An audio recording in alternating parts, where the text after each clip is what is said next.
इस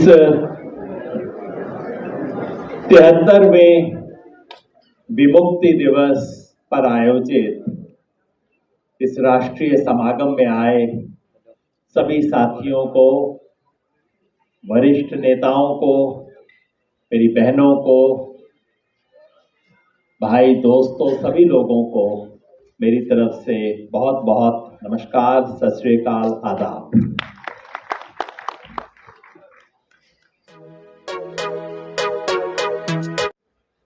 मेरे परिचय में मेरे भाई ने सही बात कही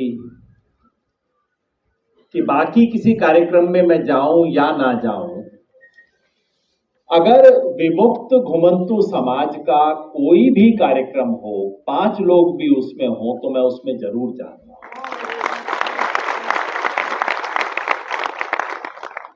और उसका कारण,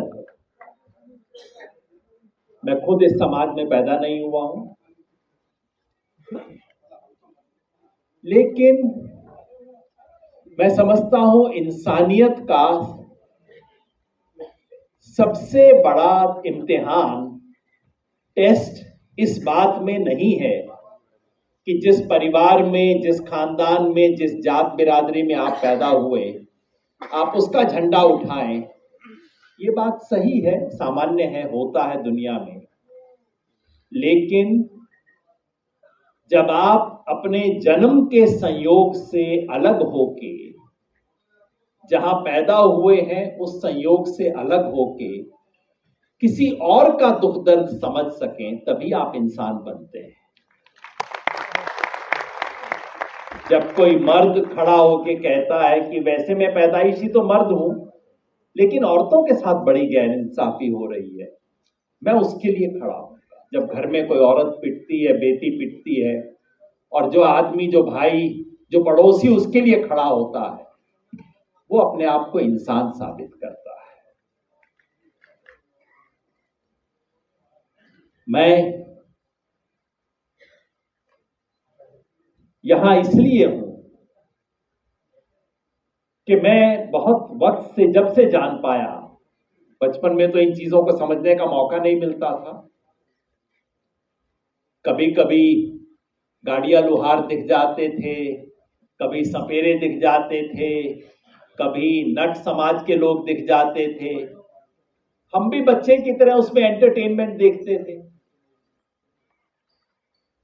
लेकिन जब होश संभाला, कुछ समझ आई,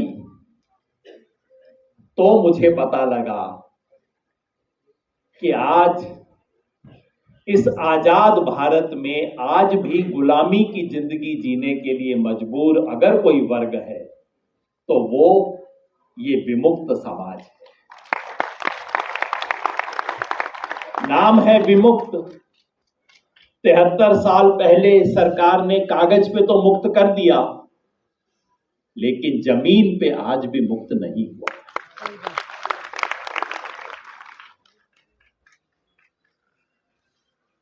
आज भी सांसी समाज का बच्चा स्कूल में पढ़ने जाता है। मैंने 3-4 साल पहले बात हुई, कहीं से उसके पास बैठ के बात कर रहा था। सांसी समाज का बच्चा स्कूल में जा रहा है, माँ बाप सपने पाल रहे हैं कि चलो हमारी जिंदगी जैसी बीत गई, अब हमारा बच्चा ऊपर जाएगा। क्लास में किसी बच्चे की पेंसिल गुम हो जाती है और मास्टर सबसे पहले उस बच्चे को खड़ा करता है कि चल तू बता, तैने चोरी की हो? नहीं की उस बच्चे ने, लेकिन उस बच्चे पे दाग आज भी है। ये तो विमुक्ति नहीं है। ये कैसे विमुक्ति है? गाड़िया लोहार समाज के लोग हरियाणा में मुझे मिले, कहते अब हम किसी गांव में बसना चाहते हैं, हम ये गाड़ी लेके घूमना नहीं चाहते, हमारे पुरखों ने कर लिया, अब हम ये काम नहीं करना चाहते। लेकिन गांव के लोग हमें बसने नहीं देते। जिस गांव में जाएं वो अगले गांव की तरफ टरका देते हैं। गांव वाले राशन कार्ड नहीं बनने देते हमारा। सारी व्यवस्था, सारा सिस्टम, थाने से लेके हर तरफ हमारे खिलाफ खड़ा है। मैंने जांच की और उनकी बात 100% सच थी। ये तो मुक्ति नहीं है, ये तो गुलामी है। अपने देश में आप बसना चाहो, आपको बसने न दिया जाए, ये कहां की मुक्ति है भाई?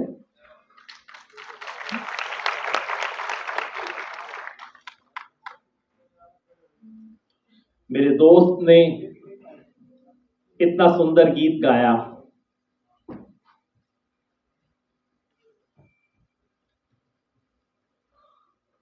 और मैं देखता हूं कलाकार, जिसे नट समुदाय कहते हैं, अलग अलग नाम से बोलते हैं,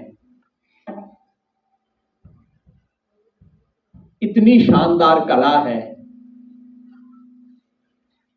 अगर दूसरे देश में होते तो ये बच्चे जो सड़क के ऊपर दिखाते हैं ना करतब, कोई गोल छल्ला लेके बच्चा उसके अंदर से जाता है, कोई बांस लेके उसके ऊपर चढ़ता है, कोई और देश होता तो ये बच्चे जिम्नास्टिक्स में ओलंपिक के गोल्ड मेडल लेके आते।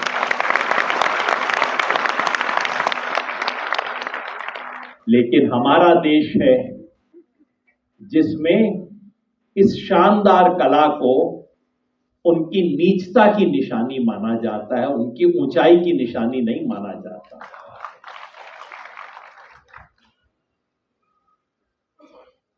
मेरे भाई ने इतना सुंदर गीत गाया, उनकी कला तो बिल्कुल जाहिर थी उनके गाने भर से, जैसे आवाज खोली पता लग गया कितनी प्रतिभा है उनमें। और ऐसी कितनी प्रतिभा वाले समाज हमारे यहां है, लेकिन समाज उनकी प्रतिभा को कोई जगह नहीं देता। गीत गाने से पहले हम सब ने नारा लगाया, भारत माता की जय। मैंने भी लगाया, लेकिन मैं पूछता हूं, सोचता हूं, वो भारत माता कौन है?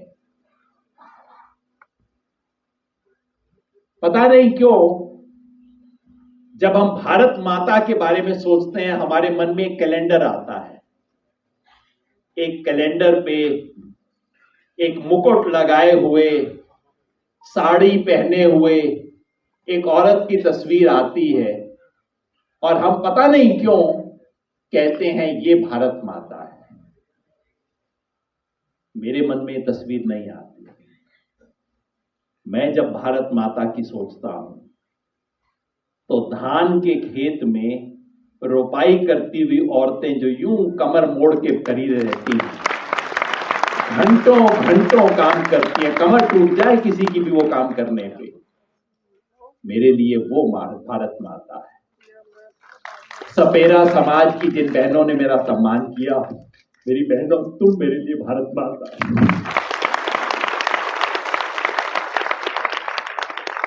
जिस दिन ये देश ये सीख जाएगा, ये इंसानियत का देश बन जाएगा।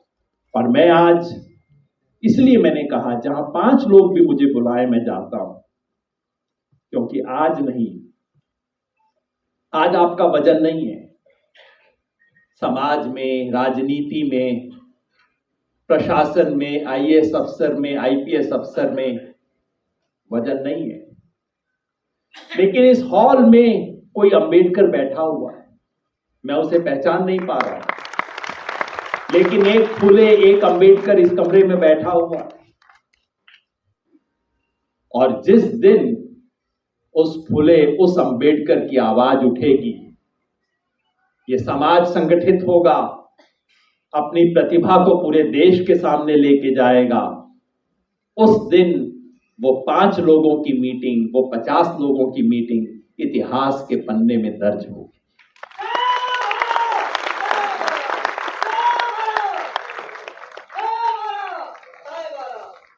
इसलिए मैं यहां हूं।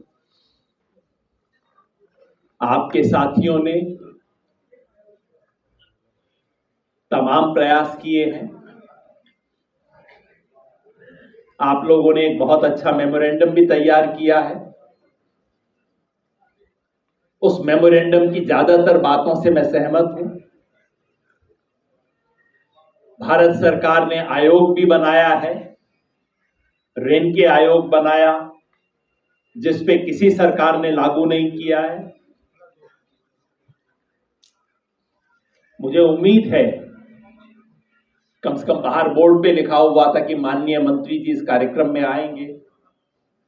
अगर आए, उनसे 10 चीजें मत मांगिएगा, बस सिर्फ एक मांग कीजिए, वो ये कि डीएनटी समुदाय को पूरे देश में जैसे एससी और एसटी की लिस्ट है, ठीक वैसे ही डीएनटी की भी एक संवैधानिक लिस्ट बननी चाहिए।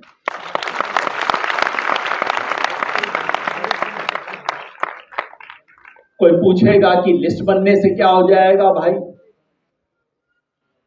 आज विमुक्त घुमंतु समाज की सबसे बड़ी ट्रेजेडी ये है कि उसका कोई कागज में वजूद नहीं है। किसी स्टेट में ओबीसी, कोई जाति एससी, कोई कहीं पे एसटी, एससी में है तो एससी में दूसरी जातियां इतनी आगे हैं कि उनके सामने खड़ा ही नहीं हो सकता हो। अगर ओबीसी में है तो उसका मुकाबला उन लोगों से है जिसके पास 10 एकड़ जमीन है, 20 एकड़ जमीन है, वो भी ओबीसी में है, दूसरा भी ओबीसी में है। ये गडरिया लुहार उस 20 एकड़ वाले के साथ कैसे कॉम्पीट करेगा? पहली शर्त किसी भी समाज के संघर्ष की पहली पायदान है कि हमें पहचान मिले, मेरा नाम हो, मेरी अलग कैटेगरी हो, मेरी अलग सूची हो, और मैं कह सकूं कि मेरे वाली सूची के अंदर मेरी अलग से लाइन लगे और मैं जाके पूछूं, किसी दूसरे की लाइन में पीछे खड़ा ना हो, मैं जाके पूछूं ये मेरे वाली लाइन कहां है, अपने वाली लाइन में जाके। अगर बस करे तो मंत्री जी से बस ये एक चीज मांगिएगा, क्योंकि 50 चीजें मांगने में दिक्कत ये हो जाती है कि जो सबसे हल्की मांग होती है वो सरकार और मंत्री बड़ा जल्दी से मान लेते हैं कि चलो हो भी गया, आपका भी मुंह बंद हो गया, मेरे को भी कुछ देना नहीं पड़ा, मेरी जेब से भी कुछ नहीं गया।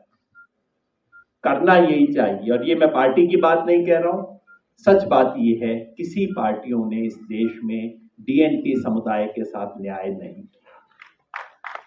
आज जवाहरलाल नेहरू को जरूर याद करना चाहिए क्योंकि विमुक्ति का काम उन्होंने किया, लेकिन एक बार कागज में विमुक्ति करने के बाद जो जमीन पे विमुक्ति होनी चाहिए थी उसका काम किसी ने नहीं किया है। वो संघर्ष बाकी है। तो पहली मांग, सबसे पहली चीज जिसकी आवश्यकता है कि डीएनटी की अलग से राष्ट्रीय लेवल पे लिस्ट बने। राज्यों में बनी है, महाराष्ट्र में लिस्ट है, राजस्थान में लिस्ट है, छोटी मोटी चीजें सरकार कुछ अलॉट कर देती है, फाइल का पेट भरने के लिए कुछ छोटे मोटे काम कर देते हैं, मगर राष्ट्रीय स्तर पे जैसे एससी और एसटी, एससी का मतलब क्या है? Scheduled caste. पर हम शेड्यूल कास्ट शब्द बोलते बोलते भूल गए हैं शेड्यूल का मतलब क्या है। शेड्यूल का मतलब होता है लिस्ट। संविधान में बनाई गई एक लिस्ट को शेड्यूल कहते हैं। तो ये शेड्यूल्ड कास्ट है, शेड्यूल्ड ट्राइब है, वो ट्राइब जिनकी लिस्ट संविधान में बनाई गई है। इसी तरह से शेड्यूल्ड डीएनटी की एक सूची बननी चाहिए संविधान में देखा है।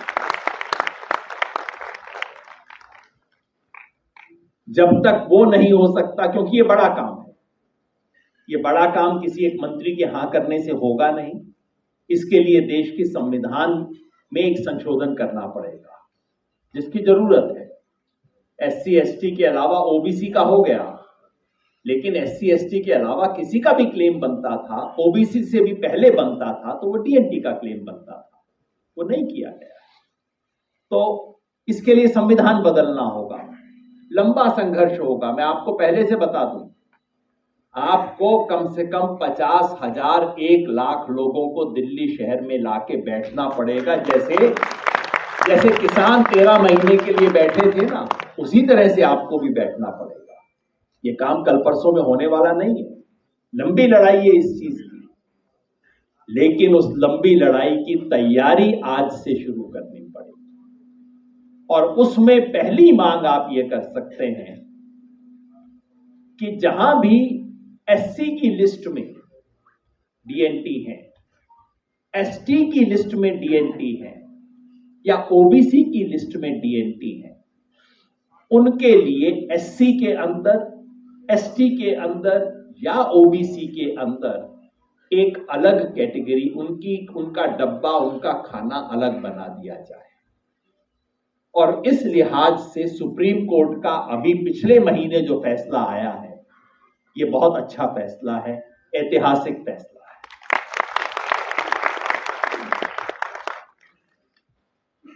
मैं 5 मिनट समझा दूं ये फैसला है क्या, क्योंकि मुझे यहां बैठे हुए हर व्यक्ति के पीछे कम से कम 1000 व्यक्ति दिखाई दे रहे हैं।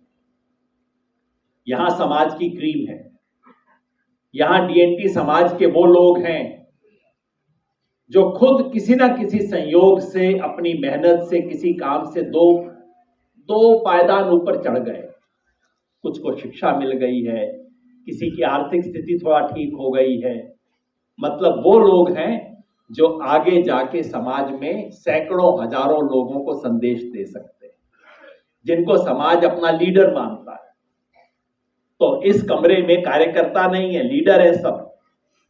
और लीडर के लिए बहुत जरूरी है कि उसे पता हो, ताकि वो जाके आगे 2-2, 5-500 लोगों को समझा सके। ये सुप्रीम कोर्ट का जजमेंट है क्या? आपने अखबार, टीवी पे देखा होगा, एससी एसटी के वर्गीकरण को सुप्रीम कोर्ट ने मान्यता दी। ये आपने हेडलाइन देखा होगा। इसका विरोध भी हुआ, मायावती जी ने भी विरोध कर दिया इसका, कई नेताओं ने विरोध कर दिया, इसके खिलाफ भारत बंद भी हो गया। लेकिन समझा नहीं कि मामला क्या है। मामला ये है कि जो शेड्यूल्ड कास्ट के लिए या शेड्यूल्ड ट्राइब के लिए रिजर्वेशन है, नौकरियों में रिजर्वेशन है, स्कूल कॉलेज में रिजर्वेशन है, इंजीनियरिंग कॉलेज, मेडिकल कॉलेज में रिजर्वेशन है कि भाई 100 में से आपको इतनी सीट तो शेड्यूल्ड कास्ट को देनी ही पड़ेगी। पंजाब में समझ लो 100 में से 28 सीट आपको शेड्यूल्ड कास्ट को देनी पड़ेगी। ये रिजर्वेशन है, कोटा है उसका अपना। लेकिन शेड्यूल्ड कास्ट के अंदर कुछ ऐसी जातियां हैं जो थोड़ा सा आगे बढ़ गई हैं, और कई ऐसी जातियां हैं जो बहुत पीछे हैं आज भी। तो पंजाब में एक स्कीम बनी थी 1974 में, यानी जैल सिंह थे वहां पे मुख्यमंत्री, उनके जमाने में बनी थी। स्कीम ये थी कि पंजाब सरकार ने कहा कि भाई अगर हमें शेड्यूल्ड कास्ट के लिए 100 में से 28 सीट रिजर्व करनी है, तो शेड्यूल्ड कास्ट में जो ज्यादा पिछड़े हुए हैं, जो जैसे वहां पे वाल्मीकि समाज है, वहां मजबी समाज है, और दूसरे समाज जिसमें डीएनटी से जुड़े कई समाज भी शामिल हैं, तो ज्ञानी जैल सिंह ने कहा कि भाई 28 में से 14 कर लो। 14 रविदासी समाज को मिल जाए जो थोड़ा सा आगे है, और बाकी 14 उनको मिले जो कि ज्यादा पिछड़े। ये पंजाब में शुरू हुआ। फिर यही बात हरियाणा में भी हुई। हरियाणा में भी जाटव समाज थोड़ा सा आगे है, वाल्मीकि समाज और धानुक समाज पीछे है, और जो बाकी डीएनटी समाज है वो तो बहुत ही पीछे है। तो हरियाणा ने भी ये स्कीम बना दी, फिर आंध्र प्रदेश ने बनाई, फिर बिहार ने बनाई। लेकिन सन 2004 में इस देश के सुप्रीम कोर्ट ने एक फैसला दिया। सुप्रीम कोर्ट ने कहा कि शेड्यूल